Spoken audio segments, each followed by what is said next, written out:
Assalamualaikum warahmatullahi wabarakatuh. Innal hamdalillah nahmaduhu wa nasta'inuhu wa nastaghfiruh wa na'udzu billahi min syururi anfusina wa min sayyiati a'malina. May yahdihillahu fala mudhillalah wa may yudlil fala hadiyalah. Asyhadu an la ilaha illallah wa asyhadu anna Muhammadan abduhu wa rasuluh la nabiyya ba'da. Allahumma salli wa sallim ala nabiyyina Muhammad sallallahu alaihi wasallam wa ala alihi wa sahbihi wa man sara ala nahji ila yaumiddin, amma ba'd. Ayo ikhwah, kita lanjutkan kajian tafsir. Kali ini surat Al-An'am, surat ke-6, ayat 114. Namun sebelumnya saya ingin memberitahu bahwa besok, Kamis, akan terjadi gerhana matahari. Gerhana matahari puncaknya di daerah kita ini jam 10.44 pagi. Gerhana akan dimulai 1 jam sebelumnya dan 1 jam setelahnya. Jadi diawali dari jam 9 lewat ya. 9.45 lah. Sampai dengan jam 12. Puncaknya itu jam 10.44. Insya Allah kita akan menyelenggarakan salat gerhana pada jam 10.44 di puncaknya itu. Gerhana ini sebenarnya menjadi tanda berakhirnya bulan. Menjadi tanda akhir bulan. Jadi nggak tahu nih diputuskannya ini nanti kapan. Ya. Tapi ahli falak menentukan karena Kamis akhir bulan, maka Jumat itu tanggal 1. Itu fenomena alam. Orang boleh berbeda pendapat tentang hitungan. Tapi kalau tanda di langit ada, itu satu bukti akurasi perhitungan. Jadi kalau besok di langit tidak ada gerhana, ya hitung-hitungannya meleset. Tapi kalau ada gerhana, biasanya sih memang jarang meleset ya. Insya Allah. Karena itu sudah seizin Allah Subhanahu wa Ta'ala. Allah berfirman, Asy-syamsu wal qamaru bihusban. Ada lagi ayat lita'lamu adadas sinina wal hisab. Supaya kalian tahu, supaya kalian bisa menghitung bilangan tahun dan hisab hitungan. Nah itulah, mudah-mudahan kita bisa menjalani sunnah Rasulullah menjalankan sholat gerhana. Esok ya, hari Kamis. A'udzu billahi minasyaitonir rajim. Kita kembali ke tafsir surat 6 114. Bismillahirrahmanirrahim. Afa ghairallahi abtaghi hakama wa huwa alladhi anzala ilaikumul kitaba mufassala وَالَّذِينَ آتَيْنَاهُمُ الْكِتَابَ يَعْلَمُونَ أَنَّهُ مُنَزَّلٌ مِّن رَّبِّكَ بِالْحَقِّ فَلَا تَكُونَنَّ مِنَ الْمُمْتَرِينَ. Terjemahnya, apakah maka, ghaira selain Allah, abtagi aku mencari hakam, mencari pemutus hukum, ya, hakim. Wahwa padahal dia alladzi yang anzala telah menurunkan ilaikum kepadamu alkitab mufassala secara mufassal terrinci. Walladzina atainahumul kitaba, dan orang-orang yang telah kami berikan pada mereka Alkitab, ya'lamun, mengetahui annahu bahwa Quran munazzal diturunkan mir rabbika dari Rabb kamu, Tuhanmu, bil haq dengan benar. Fala takunanna, maka jangan pernah sekali-kali Anda minam mumtarin, dari orang-orang yang ragu. Ya, jadi kita boleh percaya pada Allah, boleh tidak. Terserah kita semua. Kita diberi hak untuk memilih. Kalau kita milih percaya, kita memilih iman, nanti kita akan mempertanggungjawabkannya. Begitu juga kalau kita tidak memilihnya. Allah memberikan kebebasan. Tapi kebebasan yang bertanggung jawab. Nanti kalau ternyata apa yang disampaikan benar, kita akan menyesal. Tapi terlepas dari penelitian, semua itu kita bisa lihat, semua perintah Allah itu berujung pada kebaikan. Ya, karena kita dihadapkan begitu banyak informasi antara yang meyakinkan dan yang meragukan. Apa pendapat ulama tentang tafsir ayat ini? Qala Abu Hayyan, wajhun azbiha bima qablaha. Relevansi ayat ini, korelasi ayat ini dengan ayat sebelumnya adalah annahu lamma haka halfal kufar. Setelah Allah menyebutkan sumpah orang-orang kafir. Wa ajaba bi annahu la faidata fi dzari ayatil muqtarahati lahum. Dan Allah menyambut, ya, menjawab bahwa tidak ada faedah dalam memperlihatkan ayat-ayat yang diminta. Maksudnya memperlihatkan mukjizat. Saat kita dihadapkan pada orang yang nggak percaya, kan kita kan mengeluarkan bukti, ya kan? Buktinya ini gitu. Kalau orang nggak percaya. Nah, bukti yang disampaikan oleh para rasul namanya mukjizat. Nah, mukjizat ini seizin Allah, bukan mau-mau rasul, ya. Rasul kalau mau, kalau Allah tidak izin nggak bisa. Karena mukjizat ini sesuatu yang tidak bisa dipelajari. Kalau keterampilan kita kan kapan saja orang mau lihat bisa kan? Kita bisa masak, kita bisa ngelas. Mana buktinya? Nah, bisa kita sediain mana yang mau dilas, apa kawat lasnya, terus peralatan secukupnya buat ngelas, kita bisa buktikan. Tapi kalau Rasul mau mengeluarkan mukjizat nggak bisa, kalau Allah tidak izinkan, nggak semaunya gitu ya. Nah, pada ayat ini Allah menyampaikan tidak ada guna menampakkan mukjizat kalau mereka memang sudah sentimen. Jadi kalau orang sentimen itu melihat apa yang disukai itu benar, walaupun nggak benar. Sebaliknya kalau orang sudah benci, apa saja ya yang dia dengar dan dia lihat bawaannya salah mulu. Nah, itu kita diminta jangan sentimen.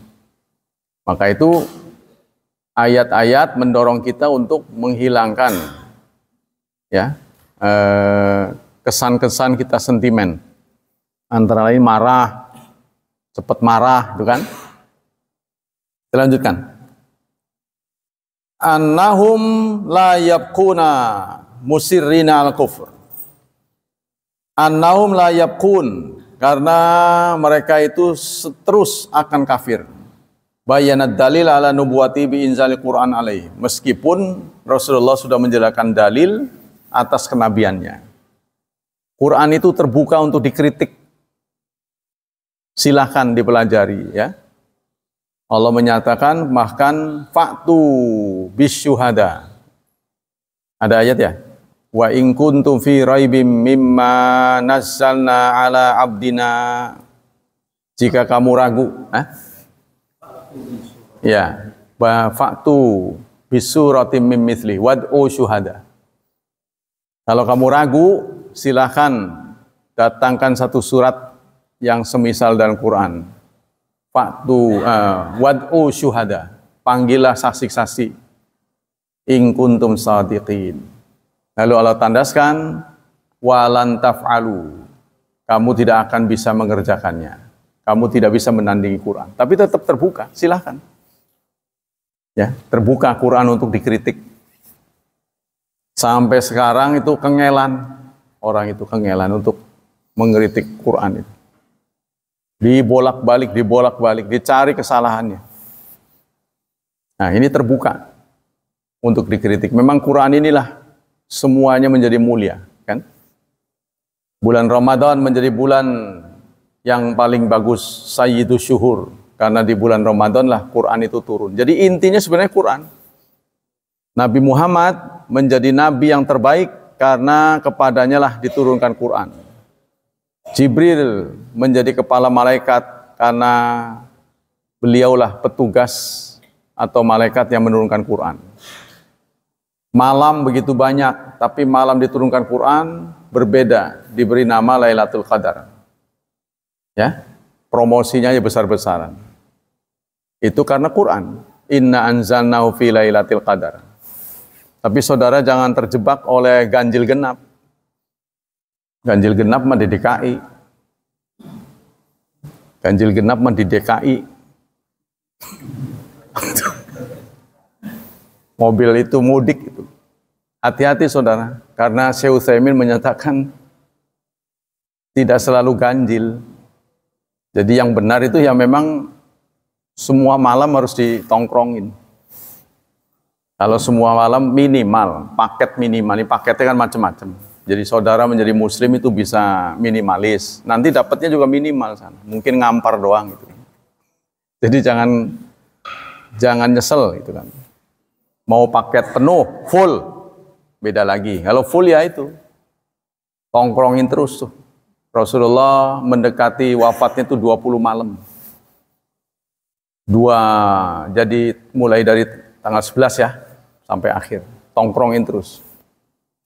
Nah, paket minimalis adalah ikut sholat tarawih, nggak pernah putus. Nah, itu minimal.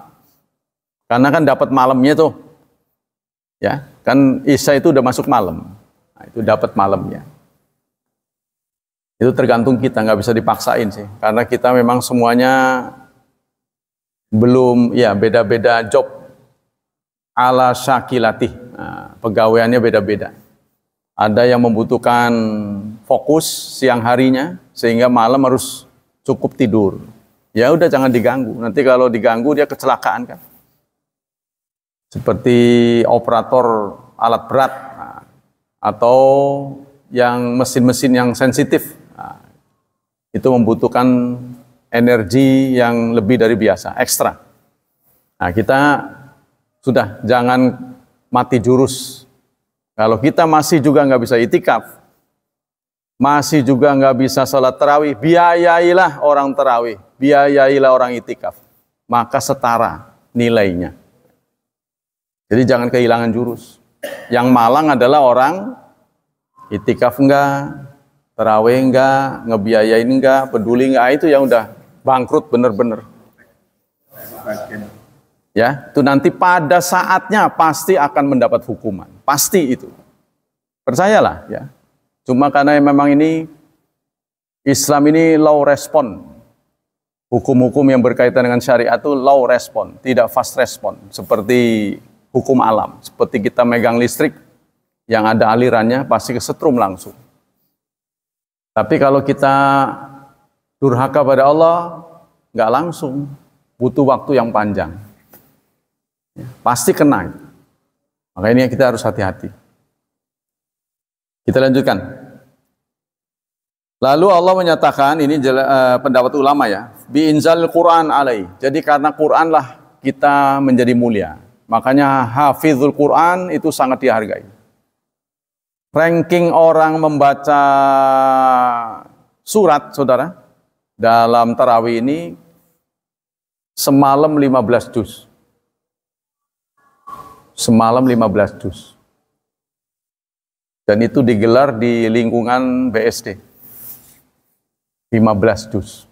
Berapa waktu yang dibutuhkan? 7 jam. Saya 3 jam aja udah, waduh, rengkengnya bukan main, itu 7 jam. Bacanya itu, alhamdulillahirabbil alamin arrahmanirrahim maliki yaumiddin, begitu. Menurut saya sih udah nggak cocok itu, menurut saya. Kalau menurut saya, tapi menurut mereka enjoy aja. Jadi mendemokan hafalan. Ya, ini untuk menggairahkan. Kalau kita penging lah, kalau kita paido kan nanti dia males. Jangan, tetap diberi apresiasi, tapi kita nggak bisa ngikutin. Panjang sedikit aja ditimpuk, imam pakai sendal. Ada yang nimpuk, emak-emak nimpuk sendal. Terlalu panjang, imamnya timpuk. Waduh. Nah, maka kalau kita mau ngimami, tanya dulu. Kalau ada request, berapa menit saya ngimamin? Nah gitu, nanya. Modelnya kayak apa? Saya suruh ngimamin di BBS. Ya udahlah Pak, pokoknya jam 9.25 sudah selesai. Oke. Setiap 2 rakaat saya ngelihat jam. Cocok-cocokin. Begitu jam 8.25 pas selesai. Tuh, udah sesuai dengan request.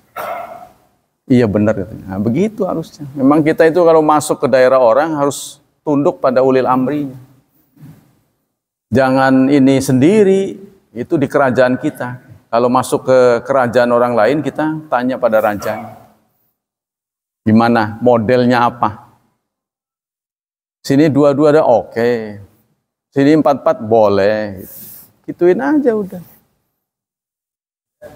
Mau mulah gitu. Kalau enggak kan berantem itu. Mau. Nah, asal dibenarkan oleh syariat ya. Kan itu. Para ulama sudah mengatakan tidak ada rokaatnya katanya. Modelnya kayak apa udah jangan dipenging terus aja. Yang habis tarawih nanti malam bangun lagi ada sholat lagi. Saya juga sempat ikut sih kemarin di BSI ikut lagi. Jadi jam 3 dia mulai sholat lagi. Tapi si bacanya nggak terlalu panjang. Dalam waktu 45 menit 8 rakaat. Ya sedang lah. Tapi bacanya bagus-bagus. Ya itu seneng lah ya para hafid-hafid kita ini. Hafid-hafid muda. Nah, ini harus digairahkan. Kita lanjutkan. Waqad ajazal khalqu an mu'aradati. Dan makhluk artinya semua orang, semua pihak itu sudah kewalahan untuk menentang Quran. Nah kita aja nggak pol-pol itu bacanya, boro-boro menafsirkan, bacanya aja nggak selesai-selesai. Ya minimal kita itu iman kepada kitabullah, minimal bacanya benar. Seumur hidup pernah tamat sekali. Itu keimanan yang dituntut oleh Al-Quran nanti. Kan Quran itu laka wa alaik, bermanfaat dan sekaligus bisa membahayakan. Layaknya pisau. Kalau salah pakai, dia bisa bunuh diri. Kitab suci, kita nggak apa-apain. Dibaca enggak, dipelajari enggak, diamalkan apalagi. Itu akan mencederai kita pada waktunya. Tapi kalau kita baca dengan baik, dia akan memberi syafaat di hari kiamat. Ya, seberapa frekuensi kecepatan kita membaca Quran dengan baik, berapa kali, ya sebenarnya tergantung kita sih.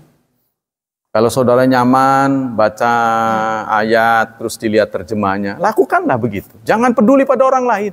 Kalau dia mau cepat, ya biarin aja dia cepat.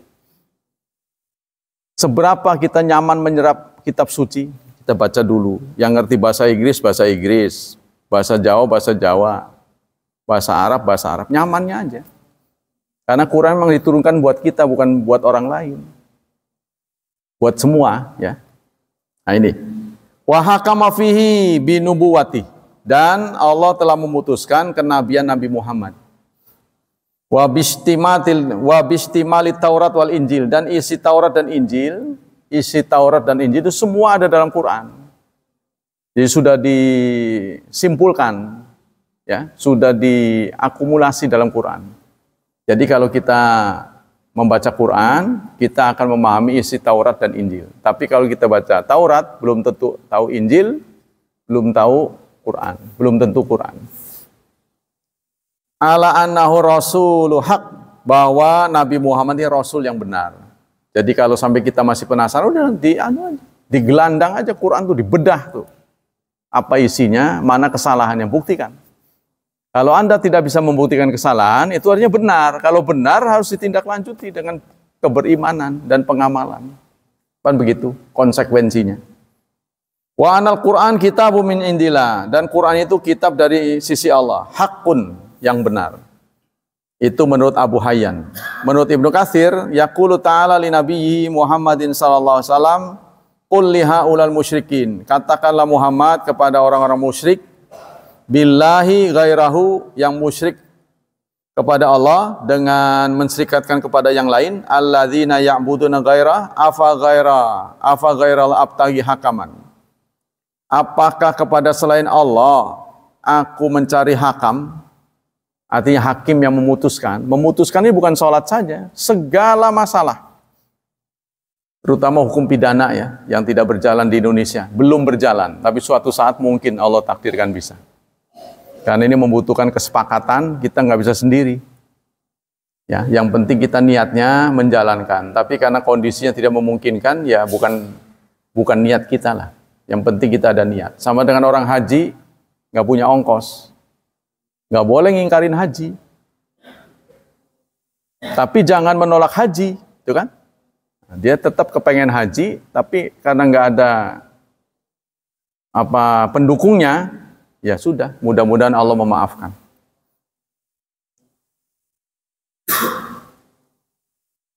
Ai baini wa bainakum wa huwal ladzi anzala kitaba mufassala. Dialah yang telah menurunkan Alkitab kepada kalian secara mufassal, secara terang. Walladzina atainahumul kitaba, dan orang-orang yang diberikan pada mereka Alkitab, yaitu Yahudi dan Nasrani, ya'lamun, semuanya mengetahui, annahu munazzalun mir rabbik, bahwa Quran diturunkan dari Tuhanmu dengan benar. Ai bima indahum minal bisyarat bika minal anbiya'i al mutaqaddimin. Artinya berita-berita yang ada di tangan mereka yang menyampaikan bahwa Anda ini seorang nabi. Ya sebenarnya nggak usah sulit-sulit ya, kita hadepin, kita dialog. Kalau tidak ada yang bisa dibantah berarti benar. Tapi anehnya orang menolak, walaupun dia nggak bisa ngebantah kebenarannya, tapi ditolak. Nah ini namanya udah angel ini. Bukan orang namanya. Maka pantaslah kalau dibakar. Ya, istilahnya dilenyapkan. Wa in kunta fi syakkin, dalam ayat yang lain, wa in kunta fi syakkin mimma anzalna ilaika fas'alil ladzina yaqra'una al-kitaba min qablika laqad ja'akal haqqu mir rabbika fala takunanna minal mumtarin. Nah, jadi kalau kamu masih ragu terhadap Al-Qur'an, maka tanyakanlah pada orang-orang yang ahli kitab. Tanyakan yang jujur ya.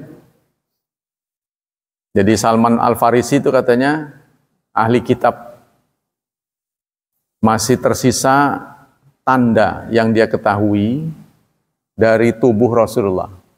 Selain tanda-tandanya ada, fisiknya ada, masih ada yang tersisa, yaitu ada benjolan di punggung katanya, di bahu apa.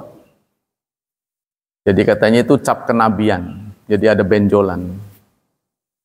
Ya, nggak tahu sebesar apa gitu. Katanya sih sebesar telur merpati. Tapi itu kan karena ketutup baju, jadi Salman masih penasaran ya, apa ya ada apa enggak gitu. Nah, rupanya satu saat dia mengelilingi Nabi, pengen tahu nih, leban antigen ya, itu kan. Rasulullah tahu, maka beliau miringkan tubuhnya, kelihat, oh ya benar. Jadi semua tidak ada satupun yang lolos dari ciri-ciri yang tercantum dalam Taurat. Sehingga beliau pun masuk Islam. Qala Sa'di, kalau sekarang kita sudah ditinggal wafat oleh Rasulullah, tapi Quran masih ada, hadis masih ada, Anda selidiki saja. Silahkan gitu ya. Nah, itu menggunakan kata-kata yang sangat halus, yang tidak mungkin disuarakan oleh Muhammad sebagai orang biasa. Tidak mungkin. Karena menceritakan tentang astronomi, ya, benda-benda langit, tentang peredaran matahari, peredaran bulan, dan sebagainya. Tidak mungkin orang di zaman itu sampai tahu sedemikian luar biasa dan tidak terpatahkan sampai sekarang. Dalil-dalilnya itu. Seperti wa minasyajaril akhdari naran. Allah mengeluarkan dari pohon-pohonan, mengeluarkan api dari pohon-pohonan. Kan dulu mah nggak mengerti. Apa itu? Mengeluarkan api dari pohonan. Nggak taunya korek api. Itu pentolnya itu kan, ya harus menyatu dengan yang di samping bungkusnya itu. Digesek baru keluar api. Coba digesek pakai kardus biasa, nggak bakal keluar. Dan itu dari tanam-tanaman, keluar api. Kalau dulu kan pakai batu. Tapi Allah menyatakan itu, wa minasyajari akhdari naran. Dari tanam-tanaman hijau kami keluarkan api. Belum mudeng waktu itu. Ya, dan banyak lagi. Salah satu yang ditemukan itu adalah tentang ankabut. Tentang laba-laba. Wa inna auhanal buyuti labaitul ankabut. Dan sungguh, rumah laba-laba adalah rumah yang paling lemah. Nah, ini informasi Allah ini, rumah laba-laba paling lemah, itu bertentangan dengan ilmu pengetahuan. Karena menurut penelitian, benang laba-laba itu justru lebih kuat daripada baja. Kok bisa? Kalau baja ditipisin seperti benang laba-laba, dia narik benda, patah, putus. Tapi itu bisa mentul itu. Bisa ngangkat 5 kali berat benangnya. Dia bisa ditempel, bisa ngangkat itu. Mentul-mentul itu. Jadi dia adalah merupakan bio-ion gitu ya. Besi hidup. Sehingga ulama, para ahli itu beralih, oh berarti bukan dari sisi fisiknya. Ditelitilah cara hidup laba-laba. Maka didapat kesimpulan, laba-laba itu adalah binatang yang hidup menyendiri. Dia tidak berkelompok seperti lebah, seperti semut. Dia sendiri-sendiri. Nah, begitu dia dikawin oleh pejantannya, kalau lengah, pejantannya itu dimakan sama dia. Yang kedua, dia mendapatkan makanan itu dari ngejebak gitu. Ada yang lengah masuk ke sarangnya itu dimakan. Yang ketiga, anaknya itu ada di dalam kantungnya. Banyak. Nanti kalau udah saatnya dia keluar, berdesak-desakan itu. Untuk mendapatkan ruang yang lebih luas, terpaksa dia harus makan saudaranya. Begitu dia keluar lapar, nggak ada makanan, biangnya dimakan. Nah, kehidupan makan-memakan ini kehidupan yang sangat bertentangan dengan Islam. Ya, artinya mendapatkan penghasilan lewat menjebak orang. Nah, itu salah satunya bentuk riba, kan nggak boleh kan? Karena riba itu dia berduit, bagaimana duit ini bisa menghasilkan anak. Duitnya bisa banyak dengan duduk-duduk saja. Nah, itu salah satu falsafah dari riba, dilarang. Karena tidak membantu. Itu mengarah ke sana. Kita lanjut ke sini dulu. As-Sa'di mengatakan, "Qul ya ayyuhar rasul, afa ghairallah abtaghi hakaman."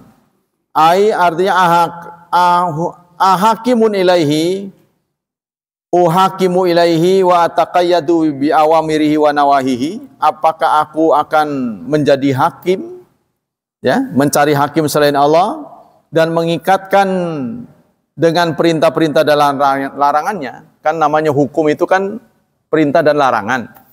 Isi hukum itu ya. Hukum itu ada aturan, ada sanksi. Itu namanya hukum. Larangan dan perintah.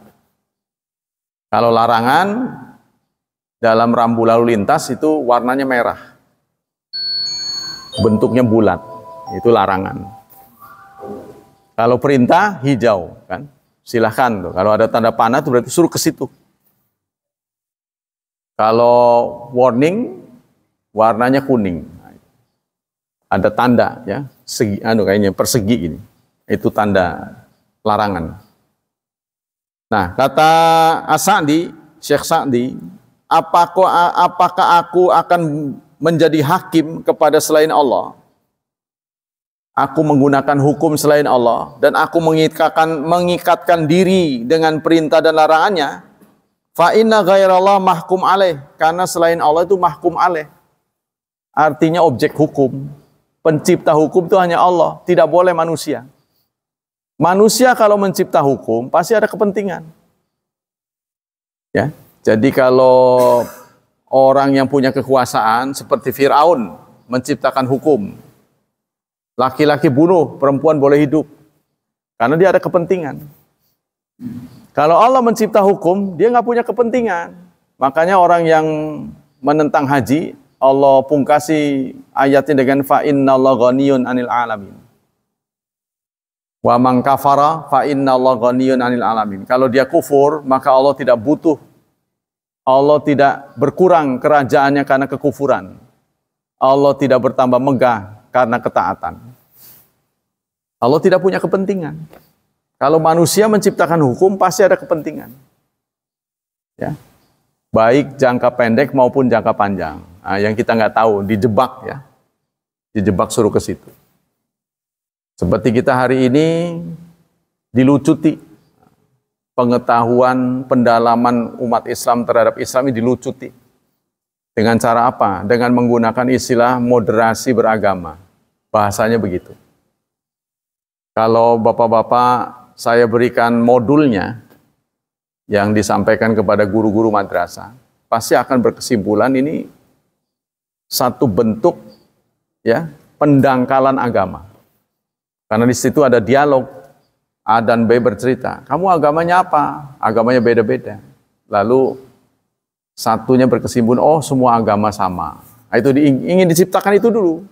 Mengatakan semua agama sama ini di lingkungan yang menyuarakan ini minoritas. Untuk apa? Untuk narik.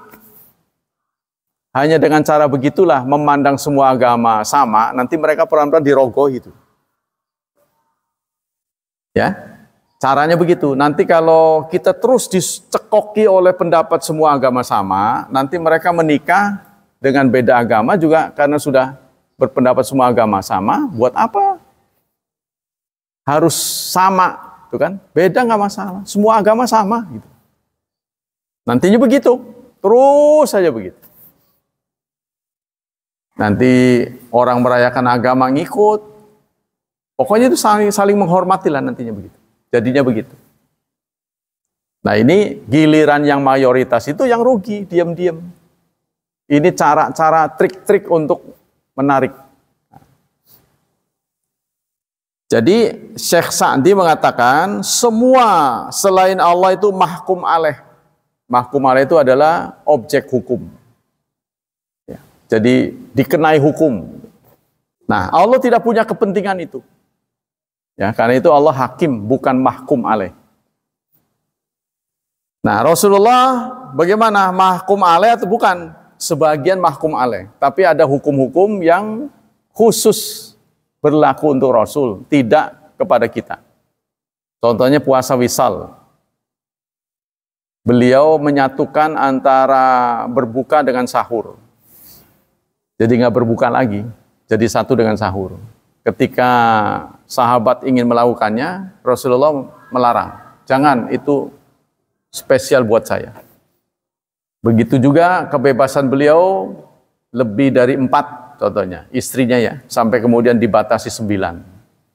Itu juga spesial. Khalisatul lak, khusus untukmu. Min dunil mu'minin, bukan orang-orang mukmin. Tapi capeknya juga spesial beliau. Beda dengan kita ya. Nah, ada tugas-tugas tertentu yang kita tidak bisa jalankan, tapi beliau kuat. Wa kullu tadbirin wa hukmin lil makhluk semua tadbir, semua manajerial dan hukum itu untuk makhluk, bukan untuk pencipta. Nah, ini. Jadi dia menghambakan diri kepada sesuatu yang dicipta. Seharusnya dia menjadi majikan, seperti kita bikin AC. AC nurut sama kita, mati pakai remote, hidup nurut. Tapi mengapa Allah menyesalkan manusia menciptakan patung, tapi dia tunduk pada patung itu, dikasih sesajen, udah tahu nggak dimakan. Harusnya kan diteliti. Berapa cc pagi saya sediain, sorenya ketika mau direngsain tuh diperiksa lagi, berkurang, oh nggak kurang, oh berarti nggak makan, kurang ajar. Sayang gitu. Harusnya begitu. Tapi dia tetap aja percaya. Bahkan dibuang-buang kadang-kadang. Luar biasa. Anda lihat teman-teman kita yang di Bali itu. Waduh. Namanya perayaan itu mungkin 3 hari sekali kan. Setiap ini di jalanan ditaburi bunga. Terus saja. Sapi didewakan, nggak dimakan, kan? Dihormati. Itu kan binatang. Padahal manusia adalah makhluk terbaik. Li'annahu fa'inau mustamil ala naqsi wal aibi wal jur. Karena manusia berpotensi untuk kurang. Tidak bisa sempurna. Tidak ada manusia yang sempurna. Ketidaksempurnaannya terlihat saat dia sakit, menua, berkurang, ya, kemampuannya. Kemampuan melihat, kemampuan mendengar, kemampuan mengingat, terus berkurang. Ini satu ciri dia tidak sempurna. Wal aibi, dan cacat, wal juri, dan berpotensi jahat. Wa innamal ladzi yajibu ayyatakhadha hakiman huwa Allah wahdalah syarikana. Sesungguhnya yang layak dijadikan hakim hanyalah Allah. Nah, kesadaran ini, saudara, sebenarnya akan berlarut-larut membuat kita sedih. Ya, karena kita terus terang aja nggak bisa menjalankan hukum Allah secara 100%, secara full. Hukum ini ada 2, hukum yang bisa tidak melibatkan orang lain, seperti sholat. Walaupun tetangga kita nggak sholat, bapak ibu kita nggak sholat, tetap aja kita wajib sholat. Kita nggak boleh terbawa oleh lingkungan. Bapak ibunya nggak sholat, jadi nggak sholat. Tetangga nggak sholat, ikut nggak sholat. Begitu juga azan, sholat itu jangan selalu berkaitan dengan azan. Satu saat mati listrik nggak sholat. Wih, nggak azan, alhamdulillah libur kayaknya. Nggak boleh begitu, ya. Karena matahari kan tetap berjalan. Karena Allah mengatakan bukan karena listrik. Aqimis salata liduluki syamsi. Tegakkanlah sholat karena peredaran matahari. Satu saat matahari tidak beredar. Berarti nggak wajib sholat? Iya memang, nggak wajib sholat. Kalau Anda pastikan matahari tidak beredar lagi, tidak bergerak, kita nggak wajib sholat. Karena matahari beredar, kita disuruh sholat. Allah nyatakan itu, aqimis salata liduluki syamsi. Maka itu untuk membedakan saya ini menyembah matahari apa menyembah Allah. Kita menyembah Allah, kita mengabdi pada Allah, tapi disuruh waktu-waktunya sesuai dengan peredaran matahari. Maka di waktu-waktu tertentu kita dilarang sholat. Untuk membuktikan bahwa kita tidak menyembah matahari. Pertama, saat matahari terbit. Anda harus tahu jam kita ini apa namanya, jam begini. Jam ini kalau bunyi tet, itu matahari terbit. Bukan waktu sholat, ingat itu. Waktu duha membutuhkan waktu setelah alarm, yaitu 12 menit. 12 menit ini dari mana? Dari sabda Rasul yang mengatakan qadra rumhin. Ketika matahari sudah naik, seanak panah. Dan seanak panah bagaimana? Anak panah kan ada yang panjang, ada yang pendek. Nah makanya ulama turun ngitung. Minimal 12 menit. Minimal itu. Udah nggak bisa ditawar lagi. 10 bagaimana? Nggak bisa. Karena yang lain-lain 20, ada yang 25. Anda bisa lihat. Jadi tet itu belum waktu sholat. Itu waktu tahrim. Tidak boleh. Begitu juga mendekati matahari tergelincir. Mendekati waktu zawal. Ya, itu nggak boleh pas Tuh, makanya ada azan kan, tet langsung itu. Satu saat Rasulullah bertanya kepada Jibril, udah zawal belum? Belum, udah gitu. Loh, kok bisa tadi jawabannya dua, belum, udah gitu. Sewaktu kamu tanya sudah belum? Belum. Setelah saya mengatakan udah. Karena pergeseran matahari itu sangat akurat. Jibril pasti lebih tahu. Maka manusia karena kelemahannya dikasih tambahan. Ya, dikasih tambahan untuk cadangan. Jadi kalau jam 12 25 detik direken 1 menit. Dikasih tambahan. Tidak boleh kurang, lebih boleh. Itu yang kedua. Yang ketiga, pas setelah asar. Kan nggak boleh tuh, ya. Kecuali sholat yang ada sebabnya. Masuk masjid, jenazah, itu ada sebabnya, karena mati. Tapi kalau kita masih hidup, nggak masuk masjid, nggak boleh sholat ba'da asar. Namanya sholat mutlak, tidak boleh. Tapi kalau ada sebab boleh. Ba'da wudu, boleh. Walaupun setelah asar.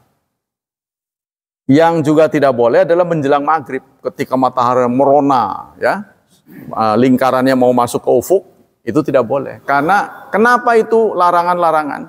Supaya tidak ada kesan kita menyembah matahari.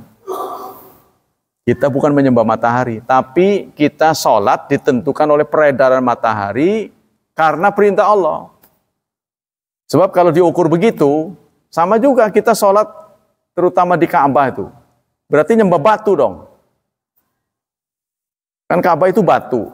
Kalau di sini memang nggak jelas, ya kan? Nggak jelas-jelas batu, karena ini memang pembatasan, bukan nyembah tembok gitu. Ini pembatasan bangunan aja.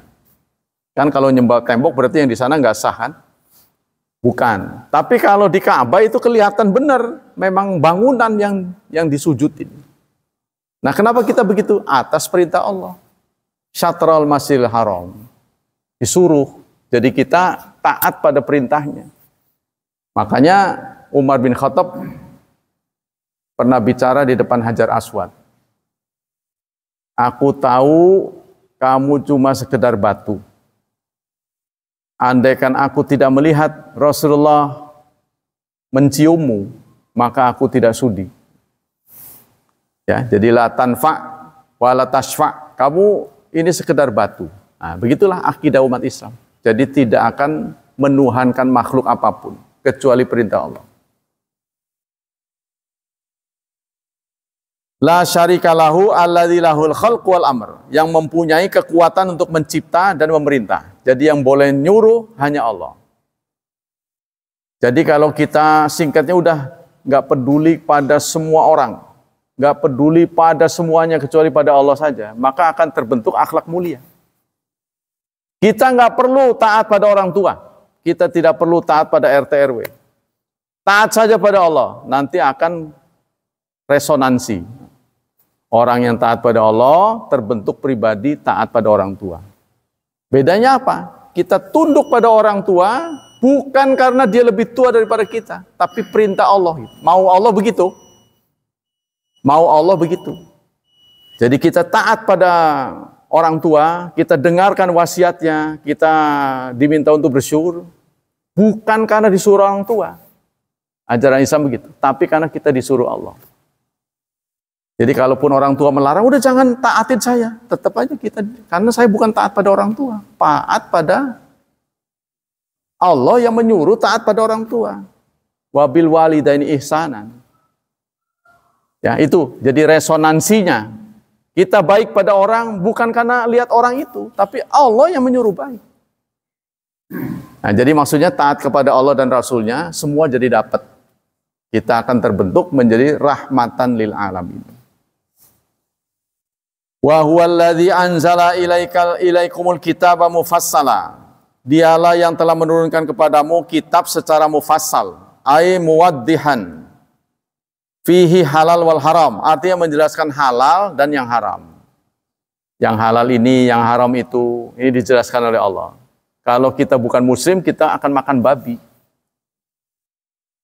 Sebab babi itu enak, saudara. Enak, karena saya udah ngerasain. Enak. Tapi karena dilarang nggak boleh gitu. Jadi jangan mengatakan ada cacing pita, jangan. Kamu kenapa nggak doyan babi? Karena dilarang, begitu aja. Jadi jangan mengatakan ada cacing pita. Sebab teknologi kalau memungkinkan menghilangkan cacing pita, berarti boleh. Tidak, jangan begitu, dilarang. Karena dilarang Allah. Apalagi kalau tahu ayatnya. Ya, itu udah jelas, itu jawaban yang paling masuk akal. Jawaban yang paling benar. Dan itu jawaban merupakan sebuah ketundukan pada Allah. Karena Allah melarang. Nanti kalau di surga boleh, makan aja. Kan sama dengan khomer. Di dunia kan nggak boleh, nanti menjadi menu minuman kan di sana. Min khomrin lazzatil lisyaribin, salah satu bentuk makanan khomer. Nanti di surga itu adalah khomer. Di dunia nggak boleh. Ya enak gitu. Jadi mana yang boleh, mana yang tidak, ini ketentuan dengan syariat. Ya kalau kita artinya tidak taat pada syariat, pasti semua ukurannya enak nggak enak. Gitu kan?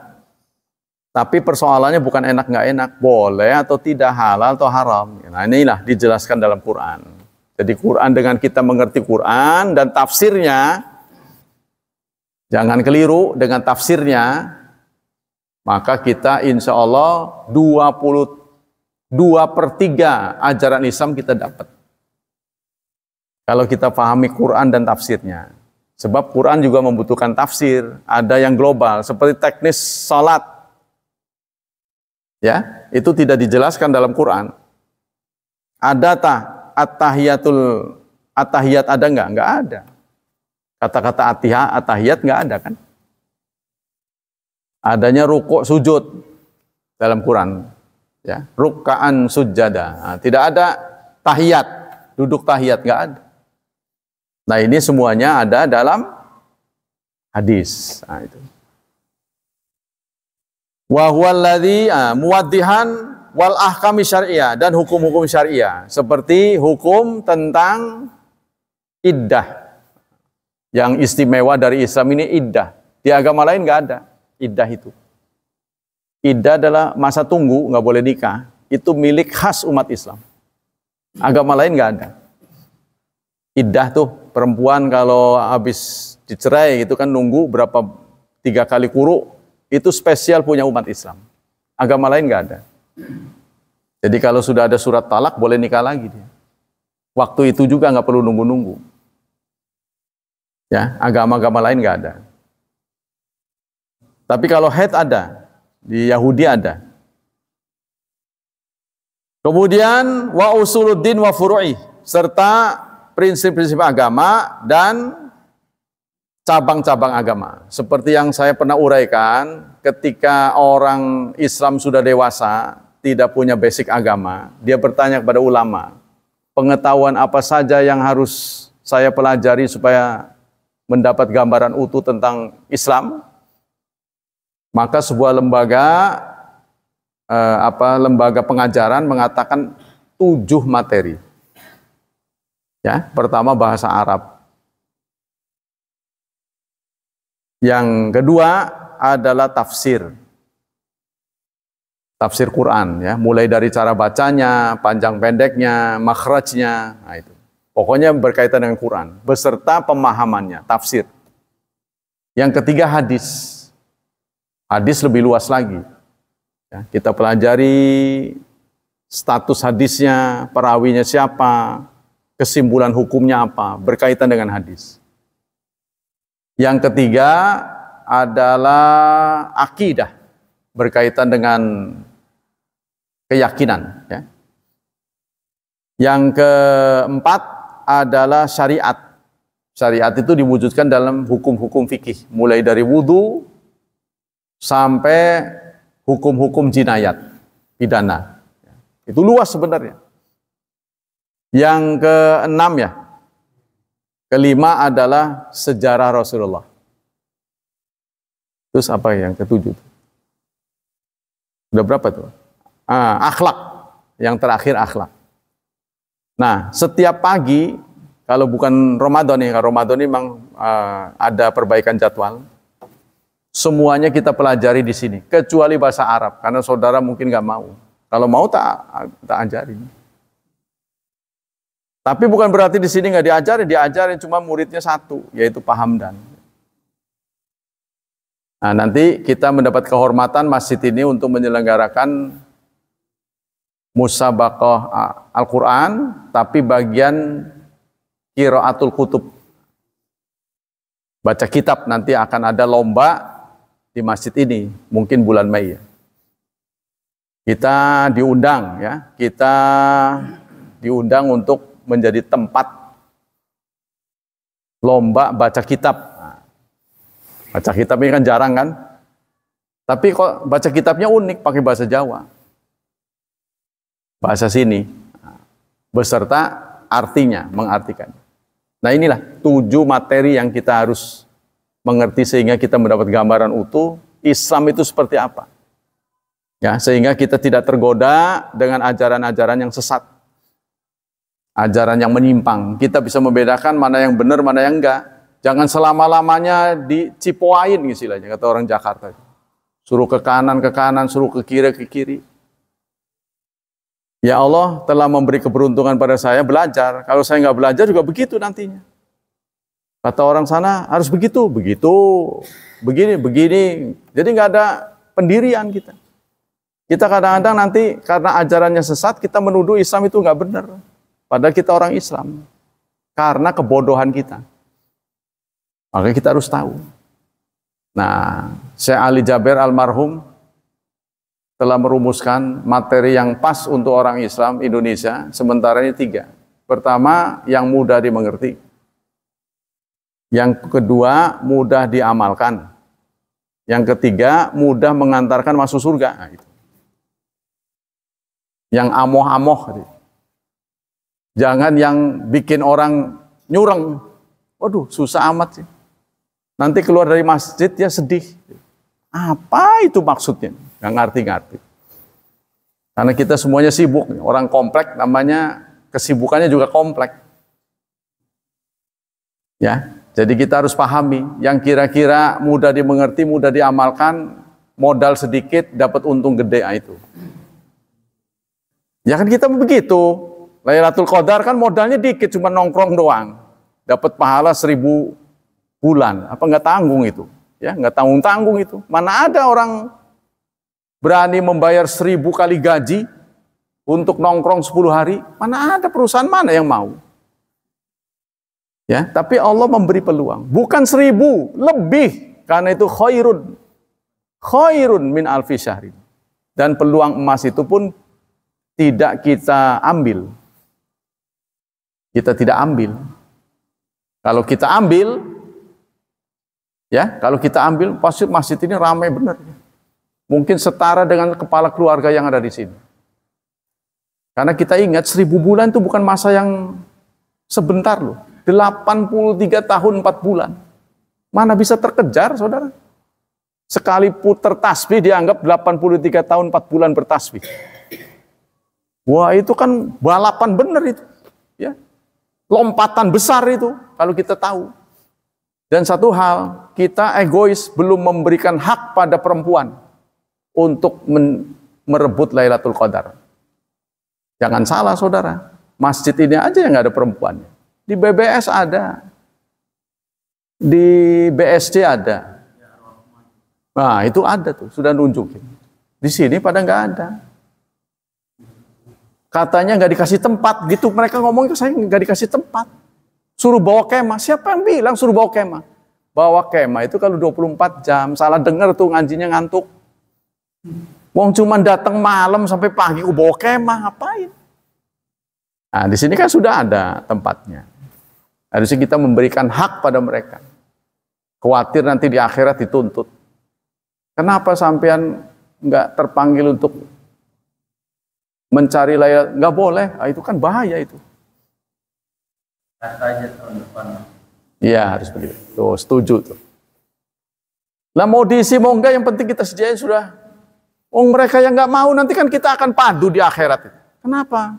Kamu kok udah tahu amalnya sedikit ada Lailatul Qadar nggak ikut? Nggak boleh.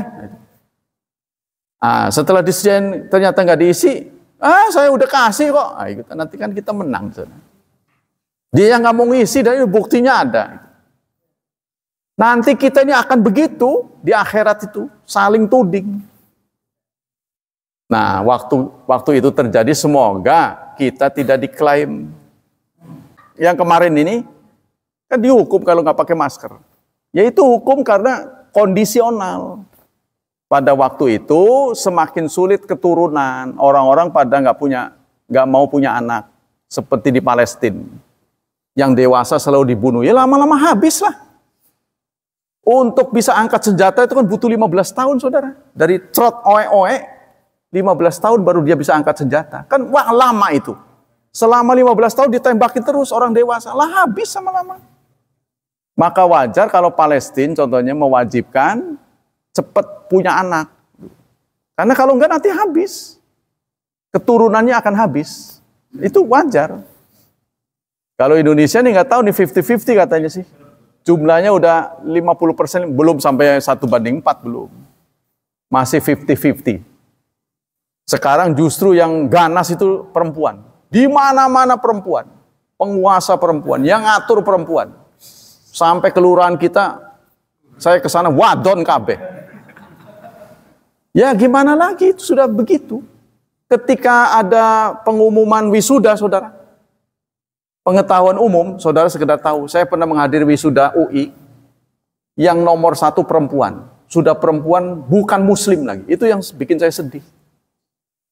Laki-lakinya pada kemana? Ini kok bodoh-bodoh amat ini. Bukan muslim pula.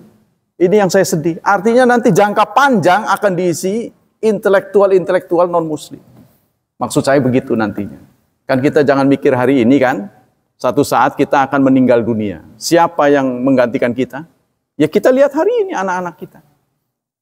Makanya Rasulullah mengatakan, hal ta'uduna rukub, kamu tahu yang namanya mandul? Ya Rasulullah, yang kami tahu mandul itu orang yang gak punya anak.